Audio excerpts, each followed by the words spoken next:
નમસ્કાર મિત્રો, normal તવાને nonstick તવામાં કેવી રીતે કન્વર્ટ કરાય તેની આજે હું તમારી સાથે બે રીત શેર કરવાની છું. બજારમાં નોનસ્ટિક તવા માટે ઘણા બધા વિકલ્પો ઉપલબ્ધ છે, પરંતુ જો તમે કોઈપણ જાતના એક પણ રૂપિયો ખર્ચ કર્યા વગર ઘરેલું ઉપાયથી તમે કોઈપણ ધાતુના તવાને નોનસ્ટિક તવામાં ફેરવી શકતા હોય તો આપણે બજારમાં લેવાની કોઈ જરૂર નથી, ખોટા પૈસા ખર્ચવાની કોઈ પણ જરૂર નથી.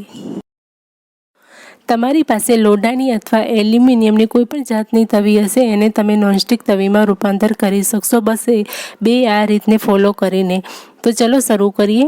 તો પહેલી રીત છે, આપણે તવીને ગેસ પર મૂકી દીધી છે, એકદમ ધીમા ગેસ પર મેં તવી દીધી છે, નીચે ગેસ ચાલુ જ છે અને ઉપર મેં આપણે ઘરે જે વાપરતા હોઈએ એ મીઠું 1 ચમચી જેટલું લઈ લીધું છે અને તેને આપણે આવી રીતે ધીમી આંચ પર શેકવાનું છે.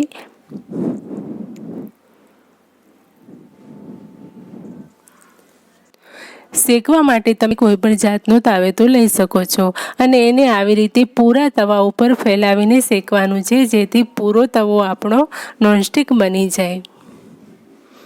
આજના ફાસ્ટ યુગમાં બધા નોનસ્ટિક વાસણનો ખૂબ જ ઉપયોગ કરવામાં માને છે, પરંતુ નોનસ્ટિક વાસણનો ઉપયોગ કરતી સમયે તમને ખબર છે કે એની અંદર કેટલીય જાતના કોટિંગ કરવામાં આવે છે, એની અંદર કેટલીય જાતનું કેમિકલ અંદર યુઝ કરવામાં આવેલું હોય છે અને એ જ્યારે ગરમ થાય છે, ગરમ થાય છે ત્યારે તે પડ તૂટે છે અને એ આપણા ખાવામાં આવે છે, તો એ આપણને ખૂબ જ નુકસાન કરે છે.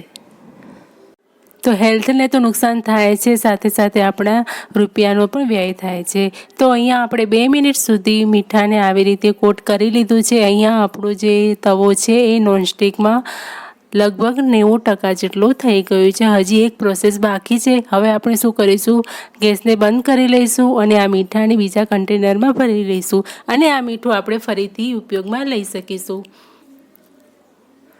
જેમ બને તેમ તમારે નોનસ્ટિક વાસણનો ઉપયોગ ઓછો કરવાનો, ધાતુ, એલ્યુમિનિયમ કે સ્ટીલના વાસણનો વધારે ઉપયોગ કરજો, આવી મારી તમને સૌને વિનંતી છે. તો હવે આપણે મીઠું કાઢી લીધા બાદ આપણે એને કોઈ ટિશ્યુ પેપરથી અથવા તો કોટનના કપડાથી તવાને લૂછી લઈશું.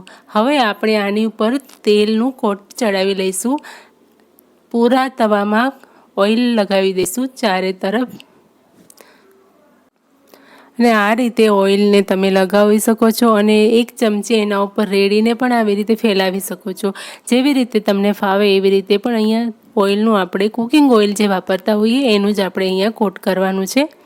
તો આવી રીતે લગાવી દીધા પછી આપણે ફરીથી એકવાર ટિશ્યુ પેપર અથવા તો કોઈ કોટનના કપડાથી આપણે તવાને લૂછી લેવાનો છે, જેથી જે એક્સ્ટ્રા ઓઇલ હોય એ લૂછાઈ જાય.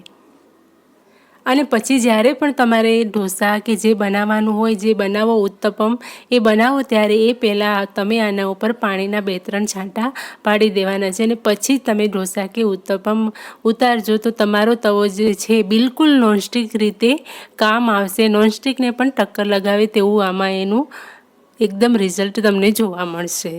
તો ચલો આપણે જોઈ લઈએ બીજી રીત.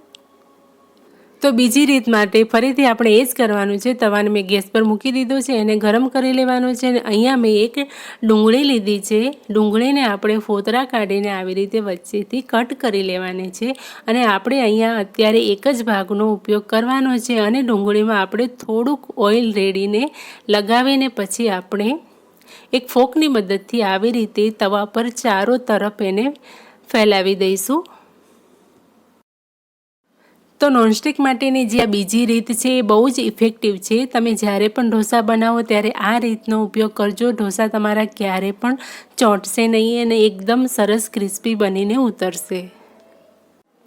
ડુંગળી પર આપણે ઓઇલ લગાવ્યું છે અને તમે ચાહો તો તમે તવા ઉપર પણ થોડા 2-3 ટીપાં ઓઇલના રેડી શકો છો. આવી રીતે આપણે પૂરા તવા ઉપર ગ્રીસ કરી લેવાનું છે ઓઇલ. અને આ ડુંગળી જે છે આપણે અત્યારે અહીંયા જે ઘસી રહ્યા છીએ એ ડુંગળી પછી તમે જો ખાવામાં લેશો તો પણ બહુ જ સરસ મજાનો ટેસ્ટ આવે છે, ખાવામાં પણ કામ લાગશે અને તવામાં ઢોસા ઉતારવા માટે પણ કામ લાગશે. ડુંગળીમાં એવા તત્વ રહેલા છે જેના લીધે આપણે કંઈ પણ બનાવીએ છીએ, ઢોસા કે રોટલી કંઈ પણ બનાવો તે અંદર ચીપકતું નથી. એના જે અંદરથી જે રસાયણો ઉત્પન્ન થાય છે એના લીધે તવા ઉપર એક કોટિંગ બની જાય છે અને નોનસ્ટિક તવો આપણો બની જાય છે. તો ડુંગળીનો બહુ જ સારો એવો આઈડિયા છે. તો તમે આ રીતને અપનાવી શકો છો અને ઢોસા, ઉત્તપમ વગેરે બનાવી શકો છો. જરા પણ ચોટશે નહીં, સરસ બનીને તૈયાર થઈ જશે. એક વખત આ તમે ટિપ્સ જરૂરથી ટ્રાય કરજો. 1 થી 2 મિનિટ સુધી આપણે ઘસ્યા બાદ આ તવો આપણો રેડી છે અને આપણે એને હવે લૂછી લેવાનો છે ફરીથી કોઈ ટીશ્યુ કે રૂમાલની મદદથી. તો તવો આપણો ઢોસા બનાવવા માટે બિલકુલ રેડી છે. જો દોસ્તો આ વિડીયો તમને જરા પણ હેલ્પફુલ લાગ્યો હોય તો વિડીયોને લાઇક કરજો, શેર કરજો અને જો ચેનલ પર નવા હોય તો ચેનલને સબસ્ક્રાઈબ કરવાનું ભૂલતા નહીં. વધુમાં વધુ વિડીયોને શેર કરજો. મળું છું આવા જ નવા વિડીયો સાથે. ત્યાં સુધી તમને બધાને હર હર મહાદેવ.